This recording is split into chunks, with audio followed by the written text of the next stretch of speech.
तर आपण बघतोय कोल्हापूर जिल्ह्यातील काळंबावाडी धरणाची खासदार शाहू महाराज छत्रपती हे आता पाहणी करताना आपल्याला या दृश्यांमध्ये दिसतंय। काळंबावाडी धरणाला गळती लागली आहे, त्यामुळे दररोज मोठ्या प्रमाणात लाखो लिटर पाण्याची नासाडी या ठिकाणी होते आहे आणि यावेळेस खासदार शाहू महाराज छत्रपती यांच्यासह अधिकारी सुद्धा उपस्थित असल्याचं बघायला मिळत आहे। तर आता स्वतः खासदार या धरणाची पाहणी करताय, त्यामुळे या धरणाचा प्रश्न तातडीने सोडवला जाणार अशी अपेक्षा खरं तर नागरिक व्यक्त करताना दिसताय।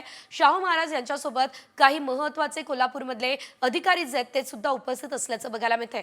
या धरणाला मोठ्या प्रमाणात गळती लागलेली आहे, लाखो लिटर पाण्याची नासाडी होती आहे। जर हेच पाणी शहरासाठी वापरलं गेलं तर मोठा फायदा नागरिकांना होऊ शकतो आणि त्यामुळे या ठिकाणी थेट खासदार शाहू महाराज छत्रपती यांनीच लक्ष घातलेलं आहे आणि या धरणाची पाहणी त्यांनी सुरू केली आहे।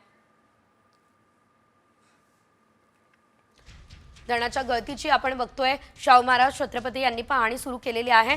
या ठिकाणानं लाखो लिटर पाण्याची नासाडी होत असल्यानं आता स्वतः शाहू महाराज या ठिकाणी दाखल झालेत। मात्र आता काय नेमका निर्णय घेतला जातो, कधीपर्यंत दुरुस्ती होते हे बघणंही महत्त्वाचं।